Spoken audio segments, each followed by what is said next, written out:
Hello students, how are you all? I hope you all are fine. I am Sharandeep Kaur and today we are going to continue our chapter 2nd of class 9th which is matter around us pure.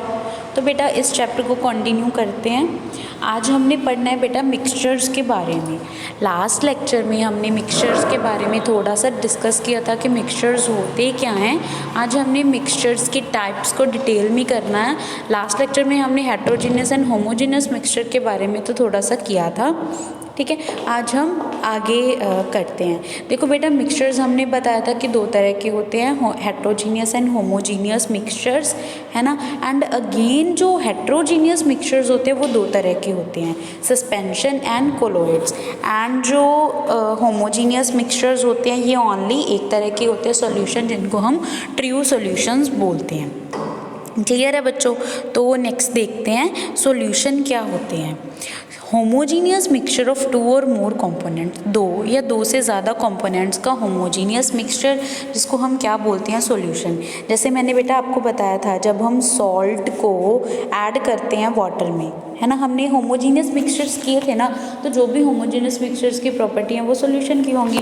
Salt जो होता है वो homogeneously, है ना, मतलब पूरी जो water है वाटर में डिस्ट्रीब्यूट हो जाता है ना, यूनिफॉर्मली डिस्ट्रीब्यूट हो जाता है।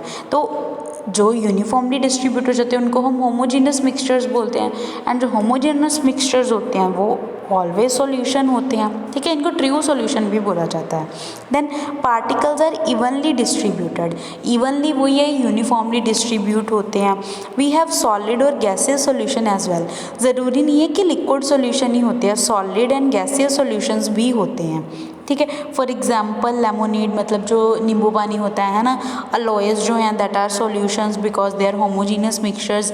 Air is also homogeneous mixture of all the gases, मतलब बहुत सारी गैसेस एयर में प्रेजेंट होती हैं, वो भी तो होमोजीनियस मिक्सचर है, क्लियर है, जिसको हम सॉल्यूशन बोलते हैं। नेक्स्ट है बेटा कंपोनेंट्स ऑफ सॉल्यूशन। सॉल्यूशन के कंपोनेंट्स क्या होते हैं, मतलब सॉल्यूशन किन चीज़ों से मिलके बनता है। एग्जाम्पल के अकॉर्डिंग करते हैं बेटा, जैसे सॉल्ट प्लस वाटर ही लेके चलेंगे, ठीक है। जो भी क्वांटिटी कम अमाउंट में प्रेजेंट होगी उसको हम बोलेंगे सोल्यूट, जैसे सॉल्ट है, ठीक है।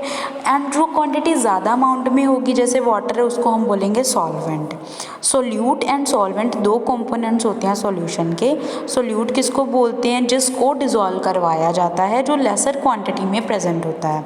एंड सॉल्वेंट किसको बोलते हैं, जिसमें कोई चीज़ आके डिज़ोल्व होती है एंड जो ज़्यादा क्वांटिटी में प्रेजेंट हो, ठीक है। जैसे अगर शुगर इन वाटर की बात करें तो शुगर क्या होगा, सोल्यूट, एंड सॉल्वेंट क्या होगा, वाटर, ठीक है बेटा।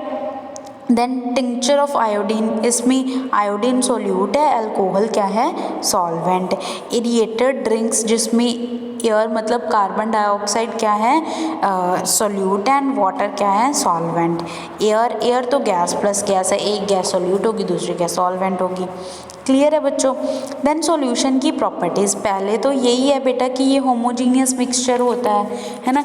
सेकंड क्या है बेटा, इनका पार्टिकल साइज। सॉल्यूशन के पार्टिकल्स का जो साइज़ है वो 1 नैनोमीटर से कम होना चाहिए, मतलब 10⁻⁻⁹ मीटर से कम होना चाहिए।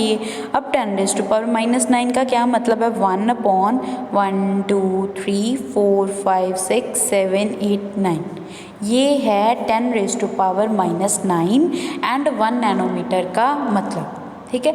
तो 1 नैनोमीटर या 10⁻⁻⁹ मीटर से कम होना चाहिए पार्टिकल्स का साइज।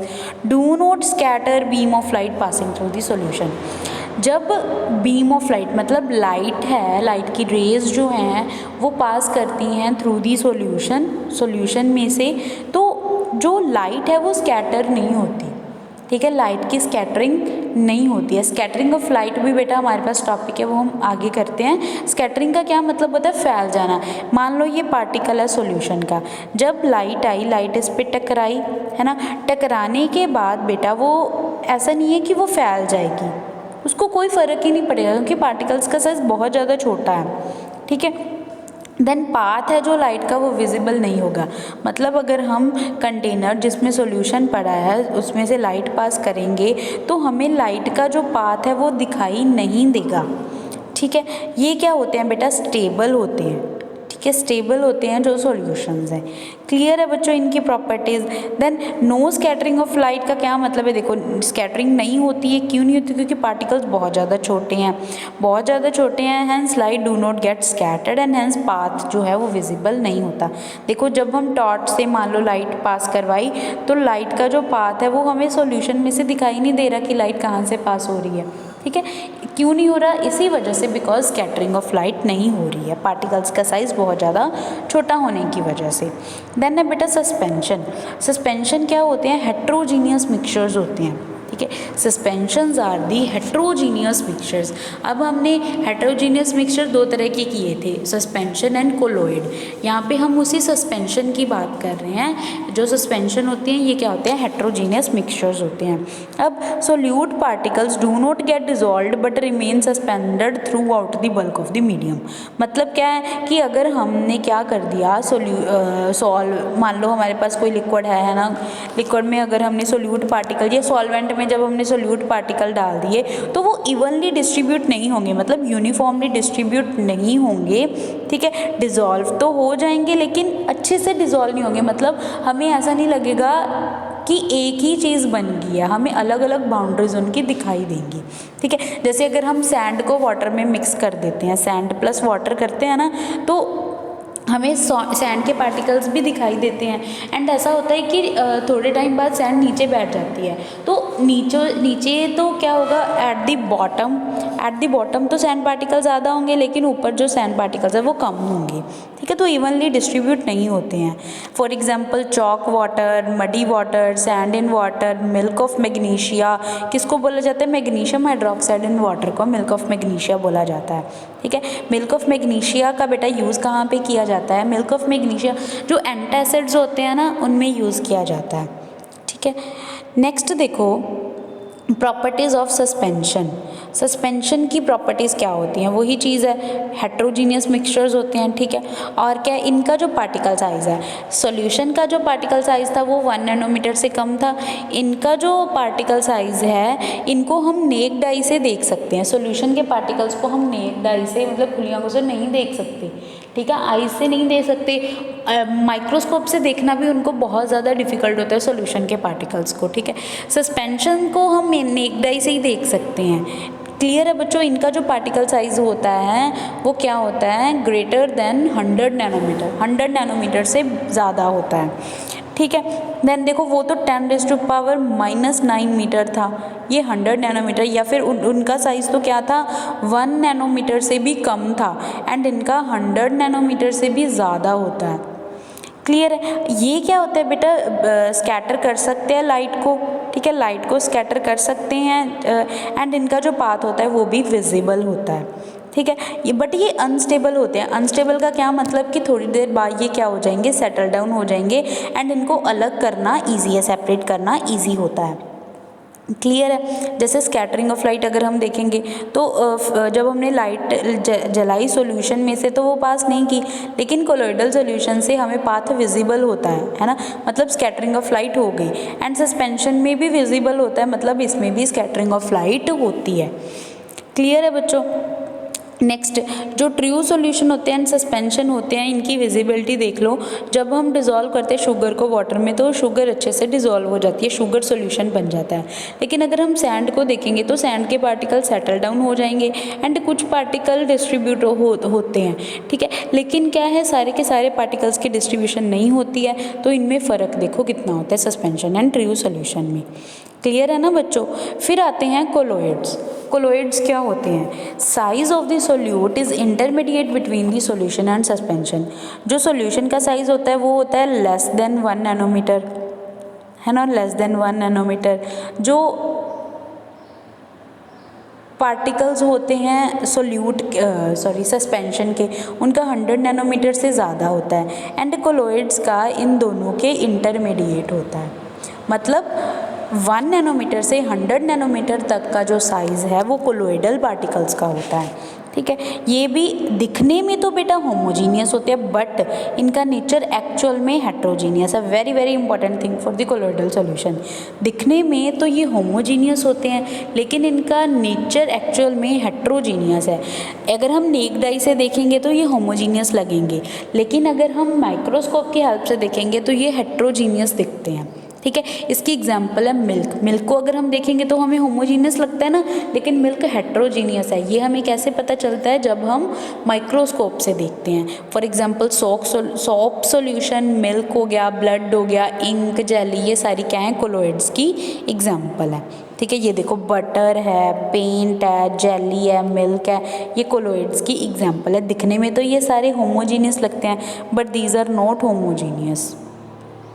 अब कोलोइड्स की प्रॉपर्टीज़, पहले तो ये क्या हेट्रोजीनियस मिक्सचर होता है। ठीक है। दिखने में होमोजीनियस लेकिन हेट्रोजीनियस होता है। साइज़ है जो पार्टिकल्स का है ना वो 1 नैनोमीटर से 100 नैनोमीटर के बीच होता है। इनको हम नेक्ड आई से नहीं देख सकते, बहुत ज़्यादा स्मॉल होते हैं, नेक्ड आई से नहीं देख सकते लेकिन माइक्रोस्कोप की हेल्प से ज़रूर देख सकते हैं। स्कैटर होती है लाइट तो इनका पाथ भी विजिबल होता है एंड ये सस्पेंशन से ज़्यादा स्टेबल होते हैं। Milk, butter as it is पड़े रहते हैं, है ना, तो ये क्या होते हैं बेटा? स्टेबल होते हैं। ठीक है। वही है पार्टिकल का साइज। थ्री टाइप्स ऑफ हमने क्या किए? मिक्सचर किए, है ना। True solution, colloidal solution, suspension. इनको सॉल्यूशंस भी बोल देते हैं सभी को। जो सॉल्यूशन है हमारा वो ट्रू सॉल्यूशन है, देन कोलोइडल सॉल्यूशन, सस्पेंशन। इनका पार्टिकल साइज देख लो बेटा, ये नैनोमीटर में, ये सेंटीमीटर में है। ठीक है, ध्यान से देख लेना, ये सेंटीमीटर में बताया हुआ है। Then scattering of light, each case में देख लो, सॉल्यूशन में तो होती नहीं है, कोलोइड एंड सस्पेंशन में होती है, हमने अभी किया था। ठीक है। फिर आता है बेटा टिंडल इफेक्ट। टिंडल इफेक्ट काफ़ी इंपॉर्टेंट है। टिंडल इफेक्ट क्या होता है? Scattering of light by colloidal particles. Colloidal particles जब लाइट को स्कैटर करते हैं तब टिंडल इफेक्ट शो होता है। ठीक है। तो टिंडल इफेक्ट एक्चुअल में बेटा स्कैटरिंग ऑफ लाइट ही है जो कोलोइडल पार्टिकल्स के थ्रू होती है।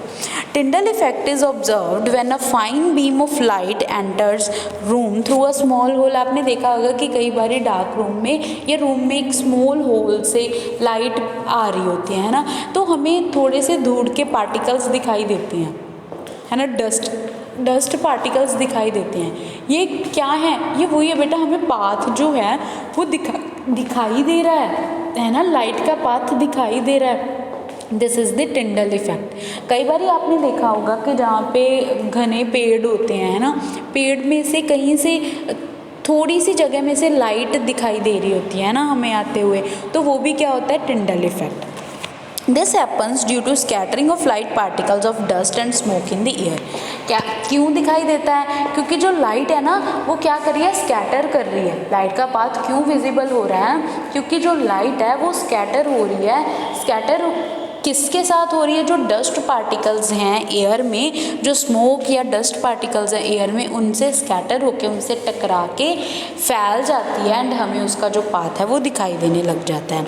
Also observe when sunlight passes through the canopy of the dense forest. उनको कैनोपी बोलते हैं बेटा, जो मैंने घने पेड़ बताए ना आपको, उनको कैनोपी बोलते हैं। कैनोपी में से क्या है? पास होके डेंस फॉरेस्ट में लाइट दिखाई देती है। For example this. ठीक है। ये देखो डार्क रूम में लाइट हमें विजिबल हो रही है ना। क्यों विजिबल हो रही है? क्योंकि डस्ट पार्टिकल से वो स्कैटर हो रही है।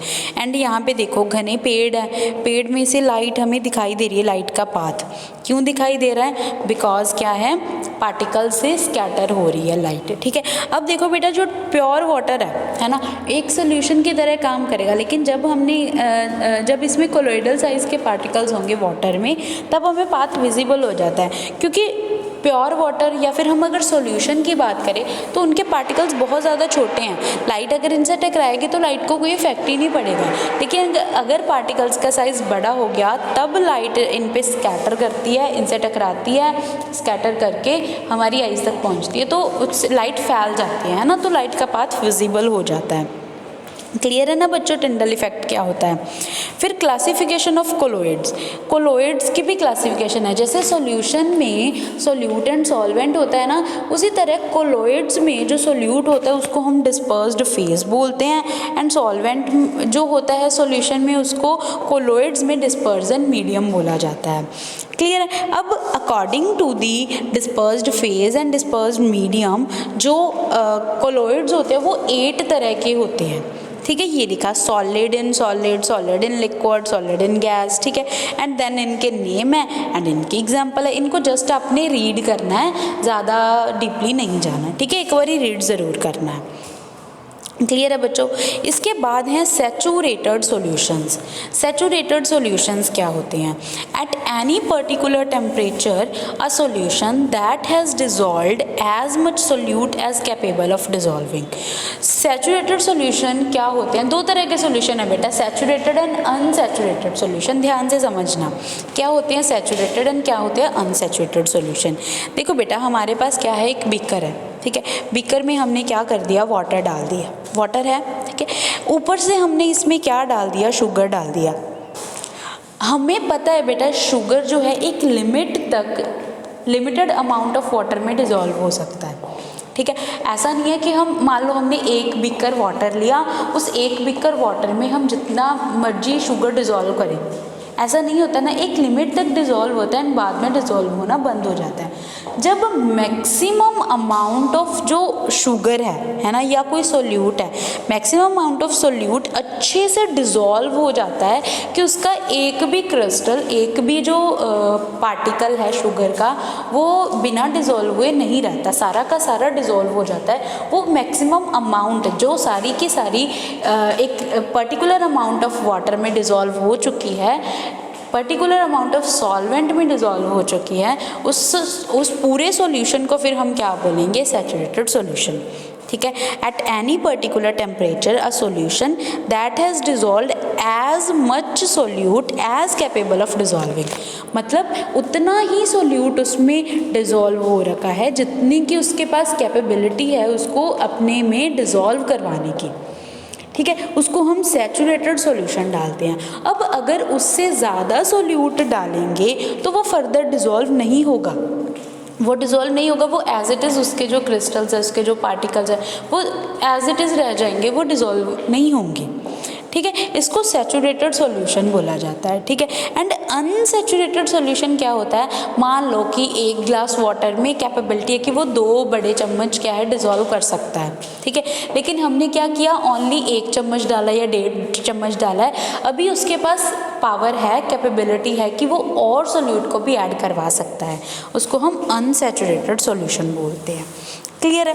देन है बेटा सॉल्युबिलिटी। सॉल्युबिलिटी क्या है? The amount of solute present in saturated solution at that temperature, कि कितनी अमाउंट सोल्यूट की प्रेजेंट है किसी पर्टिकुलर टेम्परेचर पे सैचुरेटेड सॉल्यूशन में, सैचुरेटेड सॉल्यूशन में कितना सोल्यूट प्रेजेंट है उसको उसकी सॉल्युबिलिटी बोला जाता है, ठीक है बेटा। इन्होंने at particular temperature, at that temperature, temperature पे इतना जोर क्यों दिया? क्योंकि अगर बेटा हम टेम्परेचर इंक्रीज़ कर देते हैं ना, तो जो सोल्युबिलिटी होती है वो इंक्रीज़ कर जाती है, मतलब ज़्यादा सोल्यूट फिर ऐड होने लग जाता है। कई बार आपने देखा होगा कि अगर हम पानी को गर्म करके डिज़ोल्व करवाते हैं वाटर को, शुगर को वाटर में, तो वो ज़्यादा ईजीली एंड ज़्यादा अमाउंट में डिज़ोल्व हो जाता है, ठीक है। तो हमने एक पर्टिकुलर टेम्परेचर लेके चलना है, मान लो रूम टेम्परेचर ले लिया, उस पर अपनी ऑब्जर्वेशन करनी है, ठीक है। नेक्स्ट देखो, अनसैचुरेटेड सॉल्यूशन मैंने आपको बता दिया, ऐसा सॉल्यूशन जिसमें क्या है, अभी और पॉसिबिलिटी है सोल्यूट को ऐड करने की, मतलब less than saturated solution, less than solubility amount present है सॉल्यूशन में। क्लियर है। इसके बाद है बेटा एक और है super saturated solution. Super saturated solution, super saturated solution क्या होते हैं? ऐसे सॉल्यूशन बेटा, मान लो हमने क्या कर दिया, हीट कर दिया, हीट करके हमने ज़्यादा क्रिस्टल ऐड करवा लिए, तो इसको क्या बोला जाता है? Super saturated solution. या फिर हम ये बोल सकते हैं कि जिसमें सैचुरेटेड सॉल्यूशन के ज़्यादा से ज़्यादा अमाउंट सोल्यूट की प्रेजेंट है, उनको सुपर सैचुरेटेड सॉल्यूशन बोला जाता है, ठीक है बेटा। फिर आती है कंसंट्रेशन ऑफ सॉल्यूशन, सॉल्यूशन की concentration. The concentration of solution is the amount present of solute present in a given amount of solution, कि किसी भी सॉल्यूशन में कितना सोल्यूट प्रेजेंट है उसको बोला जाता है कंसंट्रेशन ऑफ द सॉल्यूशन, ठीक है। गिवन अमाउंट ऑफ सॉल्यूशन में कितना सोल्यूट प्रेजेंट है, दैट इज द कंसंट्रेशन, ठीक है। और the amount of solute dissolve in a given mass और a volume of a solvent, कितने वॉल्यूम में या कितने मास में सोल्यूट प्रेजेंट है, कितना सोल्यूट प्रेजेंट है, that is the concentration of solution. कैसे निकालते हैं concentration of solution? Amount of solute divided by amount of solution, या फिर amount of solute divided by amount of solvent. इस तरह से कंसंट्रेशन को निकाला जाता है। एक और तरीका है कंसंट्रेशन को निकालने का, मास बाय मास परसेंटेज, कि mass of solute divided by mass of solution multiply by 100, क्योंकि हम परसेंटेज निकाल रहे हैं, ठीक है। या फिर वॉल्यूम बाय वॉल्यूम, कि mass of volume of solute divided by volume of solution multiply by 100। इस तरह से भी हम क्या है बेटा निकाल सकते हैं। क्लियर है ना कंसंट्रेशन। देन बेटा इसके रिलेटेड एक क्वेश्चन है वो कर लेते हैं।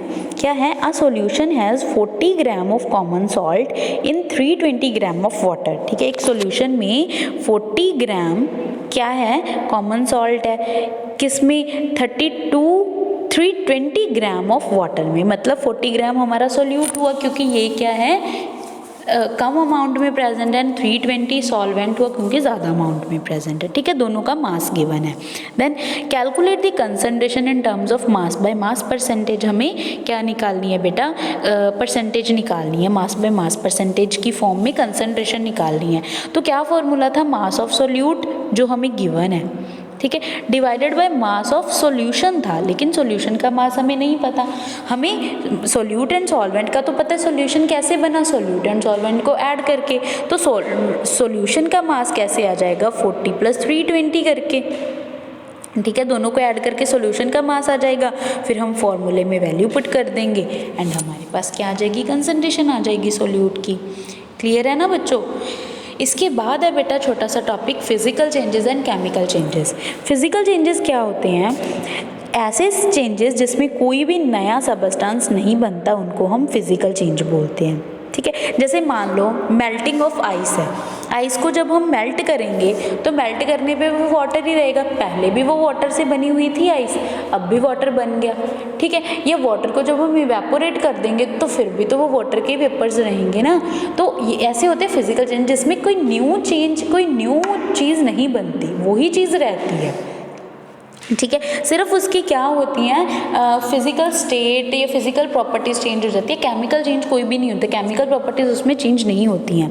Chemical properties of the substance do not change, ठीक है। They can easily return to their original form by some physical processes. किसी भी फिजिकल प्रोसेस से उसको एक फॉर्म में दूसरे फॉर्म में कन्वर्ट किया जा सकता है। जैसे आइस को थोड़ा सा गर्म किया, वो क्या बन गया? वाटर बन गया, ठीक है। वाटर को कूल किया, वो वापस से आइस बन गया, ठीक है। ऐसे फिजिकल चेंजेस होते हैं। In physical change physical state, size या शेप में चेंज हो सकता है, ठीक है। एग्जाम्पल क्या है? Melting of ice, freezing of water, glowing of an electric bulb, breaking of glass tumbler, ये सारी चीज़ें क्या हैं? फिजिकल चेंज की एग्जाम्पल है। एंड एक चीज़ और, जो फिजिकल चेंजेस होते हैं ये रिवर्सिबल होते हैं, मतलब इनको रिवर्स किया जा सकता है। ये भी आप 5th पॉइंट ऐड कर सकते हो, physical changes are reversible in nature. फिर आते हैं बेटा chemical changes, those changes in which new substance are form, जिसमें नया सबस्टेंस बनता है। फॉर एग्जाम्पल जैसे बर्निंग ऑफ पेपर है, अगर हम पेपर को बर्न कर देते हैं, है ना, तो उसकी क्या राख बन जाती है ना, तो राख से दोबारा पेपर नहीं ना बनाया जा सकता। अब राख अलग एक मटेरियल बन गया, वो पेपर का मटेरियल नहीं रहा, वो अलग एक मटेरियल बन गया, चाहे वो पेपर से ही बना है, ठीक है। ऐसे चेंजेस को हम केमिकल चेंजेस बोलते हैं। क्लियर है? एंड फिजिकल चेंज भी देख लो पेपर के अकॉर्डिंग। अगर हम पेपर को कट करते हैं, टीयरिंग ऑफ द पेपर है, वो क्या होगा बेटा? फिजिकल चेंज होगा, क्योंकि कट करने के बाद भी रहा तो वो पेपर ही ना, उसका साइज चेंज हो गया, रहा तो वो पेपर ही, ठीक है। Then in a chemical change substances involved change in their identity, उनकी आइडेंटिटी में ही चेंज हो जाता है, ठीक है। मतलब पूरा का पूरा सबस्टेंस ही बदल जाता है। जैसे पेपर से राख बन गई, ठीक है। अब राख से तो पेपर वगैरह नहीं बनाया जा सकता ना, तो वो तो पेपर का अब पेपर से ज़रूर बना लेकिन उससे पेपर नहीं बन सकता। इसका मतलब पेपर का मटेरियल अब नहीं रहा, उसमें और भी कोई चीज़ इन्वॉल्व हो गई, एक न्यू सबस्टेंस बन गया, मतलब उसकी आइडेंटिटी ही बदल गई। ठीक है। केमिकल चेंज इरिवर्सिबल होते हैं, इसको रिवर्स नहीं किया जा सकता। वही बात कि राख से दोबारा पेपर नहीं बनाया जा सकता, इरिवर्सिबल है।